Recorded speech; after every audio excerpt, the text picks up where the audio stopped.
it slow, though. Yeah. That's what I was afraid of, right? Like, you notice the way DJ's trying to pace himself while playing. Westballz, he's the type that just likes to go in. I mean, yeah, he'll fire lasers here and there, but he's not the type that'll stay back on the other side of the stage. He's not the and fire type that's lasers all going day. to. He's not from the school of Zangozen by any means. That's what I'm saying, right? Zangozen, no. We might see, 700 lasers from Zang over the course of a match. I remember back in the day, there used to be this joke from this one Samus player named Wes, where they would talk about the fact that if you looked at a percentage that a player had, like you see Westball, DJ with 133 damage, it'll be like 133%, all in lasers, like screaming across the venue. I'm like, damn, is that real? I mean, from Zang, definitely, but from a player like Wes, you know that he's trying to get in there and just put in as much pressure as he can. Definitely not extremely laser reliant.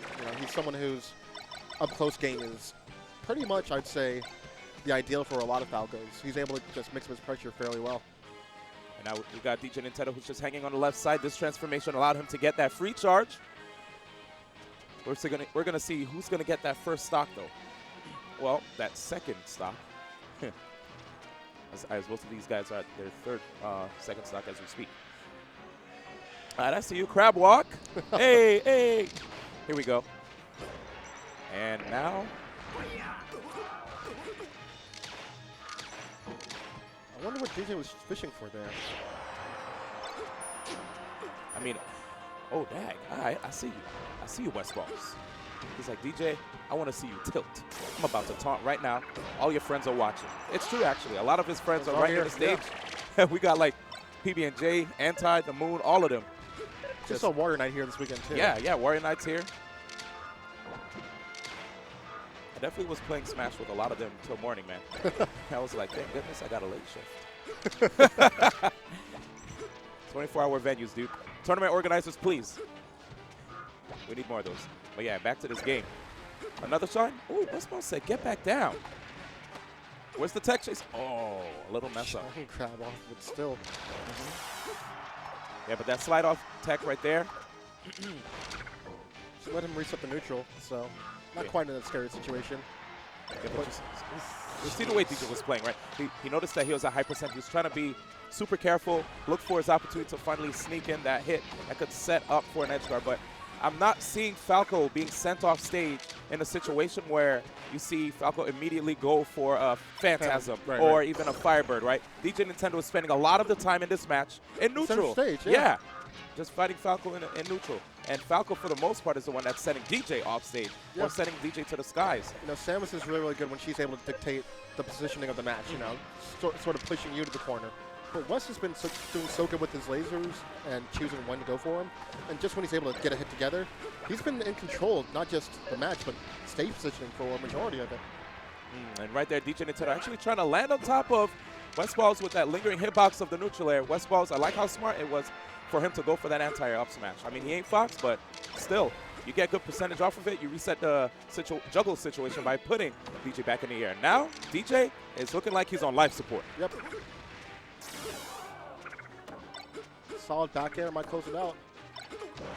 Jeez. Too fast, man. DJ Nintendo sent to the loser's bracket. Westballz with a 2-0 victory. Man. Yikes. But hey, it's how things go. You talk about the pacing. You talk about how stylistically these characters clash and the players clash. And, well, speed kills. And this time it was in the favor of speed. But this one actually is going to be fairly interesting. A lot of fans of the Genesis series might know one gentleman, and the other actually is another SoCal native. Someone we haven't seen, I guess, a lot recently. He's been working on his video game, if I recall, over the past year mostly. But these two do have a pretty solid history together as competitors. Well, let's see what happens with the next chapter. We've got Cloud9's Mango up against Fiction. Fiction, before he took his hiatus, playing a lot of Marth. I know he's having hand issues as well. He made his return fairly recently, I feel like. Was playing Fox. I think actually won local fairly recently here in SoCal, or he performed extremely well. So either way, if you're doing that well in SoCal, you know that you're up to something. So good to see him back, and let's see what he can do. Yeah, dude, I'm actually really happy to see Fiction as well, knowing that prior to that long break you mentioned, right, we saw him getting in top 8 for an Apex, right? Wasn't that crazy? We're like, dude, this guy is, on the come up. He's he's making waves. And, like, just out of nowhere, going into 2015, things started to change. Like, you look at 2014, wasn't 2014 Dew Fox with it, where he beat Mew2King off stream? Like, Maybe. Yeah, that was like a really insane tournament.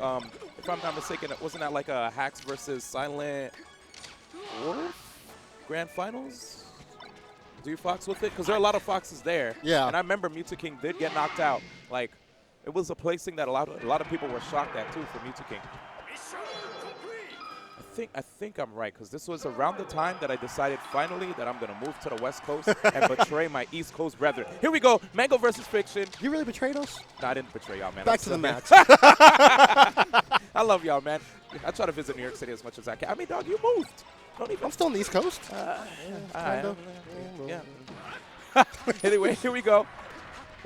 Mango, one who, you know, definitely is quite vocal about the fact that he doesn't really like to do Fox Dittos that much. You know, he does practice them. You guys watch a lot of his streams. This guy has the most subs on Twitch, and that's a lot of views, too, for Melee. But here. He's not just a streamer. He's not just a streamer. Tell him. Talk to him, Frog. I mean, we know that this guy is arguably, or I wouldn't say he's arguably, but when you're talking about number 2 all time, you know, I think Armada has, you know, definitely the cabinet for number 1. But Mango, the kid has a lot of hardware. And you don't get hardware by being okay. Got to be pretty solid for what he's earned. Definitely, man. And I have to say, man, I love seeing this guy go Falco still to this day, man. Look at that. Sick edge guards right there, occupying the area where Fiction is like, all right, I'm going to have to double jump at some point, right? I mean, I Mango's like, do you see my beak? I am a bird of prey. I will meet you right now. That is crazy. And right here, Mango trying to see if he can just stop this guy's pressure. He was on the defensive for a bit, but now he's letting it rip again with these combos. You know, I think that's one thing that a lot of people, when they watch Mango, they're just like, wait, what? Because he doesn't always pick, you know, the smartest or the easiest option, especially when it comes to the punish game. But he picks options that most people would never even think of doing. Like that one, he was going for a weak back air, probably into, at that height, maybe a spike, I'm guessing. So I think he might have been a bit too far from... Oh, the kid is ready for G4. Just what I was about to say, that double shine pressure, you know, wasn't looking too clean. The fact that at least he was in the air for that double shine, the second one, he had an immediate double jump, allowing him to go for that back air. That was crazy. That was crazy. Man, Mango, definitely an aggressive player. Whenever I'm on the spectator side of things, right, watching people getting ready to play Mango, you always hear a person, whenever they're like coaching their homie, oh, he's a nut. He just always goes in. All you got to do, you know, you just got to wait for him to come to you and counterattack him, man. He's always You never want to wait for him to come to you. And I'm like, you crazy, dog. He's coming for you. Yeah, let him come to you, dog. You crazy. Dang. I don't know what they're thinking, man. You know, you got to really either, like, shut down his approach by just beating him to the punch every time, like good counter poke heavy style, or you got to do something in neutral where he's just never in position. But that's such a rarity because he's got moves like that. Yeah, man. The guy is well seasoned. He's definitely a vet that we've seen for a minute. On that lore, he's definitely well seasoned. Yeah, man, it's scary, dude. Already taking game 1, Fiction on the verge of being sent to the losers bracket, but we're going to be going back to Battlefield. No Marth is taking to the stage. He is trusting in the Kitsune. We'll see what's going to happen here in the next game. All right. I like that nair right there from Fiction, but it's kind of hard, right? Like, he got the nair to stuff Mango's short hop approach, but how many times are you going to be able to stop Mango from approaching? Yeah, I mean, even when Mango is short hop lasering, you know, we see just the spacing and how impeccable it is. Yeah. But also just what he's doing afterwards. You know, he's able to confirm off of the hit. He's doing a couple of different things for the pressure afterwards as well. So. Yep. I have to say, Mango's decision going for that back air was a little interesting because it looked like a clear shot for a down air just to send Fiction down under. And because of the fact that he went for the back air, it had him deal with a situation where he could have potentially lost that lead, the positioning. Right. Going for the forward air, probably, I guess, expecting Fiction not to be well-versed in that. Going for a tech trap setup. Oof. Yeah, I've been seeing a lot of people go for that move lately, right? You know, depending on the stage that you're playing in, you could actually clip through the platforms, too, with that move, like the first kick. Very good stuff right there by Fiction. And Mango this time saying, I'm going to just send you straight down.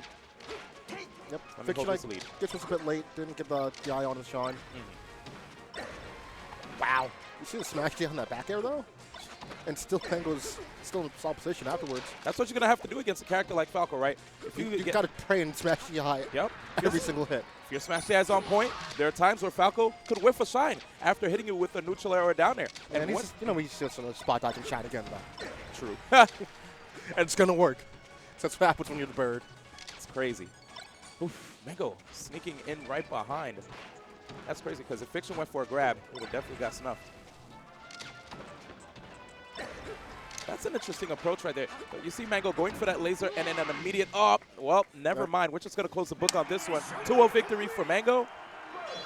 Well, you know, he is someone that a lot of people are saying he might be in the running. He might be trying to, I guess, get revenge from last year. Might be trying to get his second Genesis win out the way. And, you know, this year's a pretty good year to do it. But a lot of other people will say the kid's going to be in trouble because every tournament at this level, stacked. True. IHOP pancakes. Just stack, stack, stack. And it's going to be hard for him. You know, everyone gets more and more difficult by the tournament, basically, it feels like. But let's see if there's some more magic in the tank for Mango Genesis. But this one actually coming up, I believe, is a run back from EVO, if I recall. If I recall, Kirby Kaze did lose to Connor the Kid. And these two are going to square off again here. So this should be a fairly interesting one. You know, Kirby Kaze, formerly top 10 in the world a couple years ago, has been on a hot streak since returning. And, you know, I think a lot of people say that he has potential again. Yep. You know, I think a lot of people said that once you leave the game, it's hard to climb back on top. But he's been doing a fairly good job at a lot of events. You know, he's been making top 32s, showing that he's no slouch, even when he took that year off. But he's going up against Connor the Kid, a player, you know, who's been around for a very, very long time. But I'd say over the past couple of years, people have been noticing exactly how good he's become outside of SoCal. Because, you know, SoCal, so many good players, it's easy for a star to be washed over. And, you know, Connor, he's someone who's been climbing for a while, so it's going to be interesting. Probably seeing Fox Sheik. I don't expect Connor to go Peach on this one, but should be an interesting one. Yeah, I agree with you there. You know, Peach against Sheik, especially NTSC Sheik. Well, I'm good on that one. Yeah, I mean, of course, you know, even when you're talking about Kirby Kaze playing, I guess, against a Peach, you know, this is a guy who used to live with Riddlebox, if I recall, up in Canada, so he's going to be extremely well-versed in that matchup. Like, he used to play it every day, that type of thing. Well, you know what's crazy, man? This Kirby Kaze, this is a player that we used to commentate a lot of his matches back in, like, Revival of Melee, you know? Wow. And now, Connor showing us that, you know, Connor's also a player who's been around back then, but he wasn't up there with Kirby Kaze. No, I mean, Kirby Kaze was definitely top 10 in the world at one point. I think that argument is pretty easy to make. But Connor, he's someone who's been trying to, I guess, be noticed in a SoCal division that's so stacked.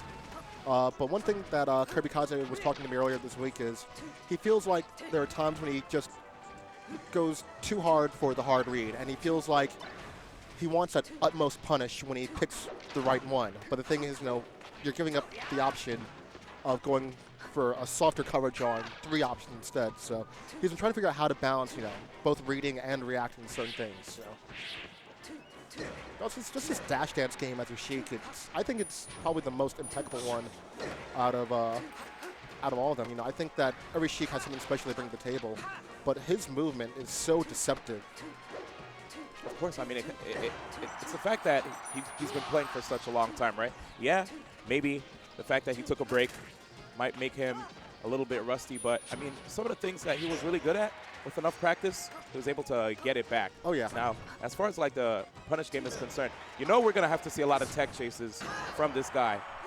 If he sees a tech in place, if he goes for an option that will net him more damage, we'll probably see that up smash come through, right? Oh, yeah. You know, we know that he's a big fan of that. But, you know, we'll see if he's also trying to change his mantra and just go for the tech chase afterwards instead of going for the hard reads.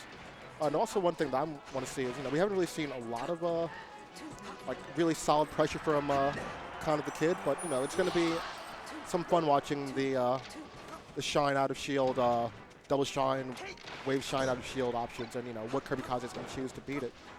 If he's going to be able to pick out what that option is going to be from Connor the Kid, and he's going to go for a nair out of shield or something for it. But game one. Yeah.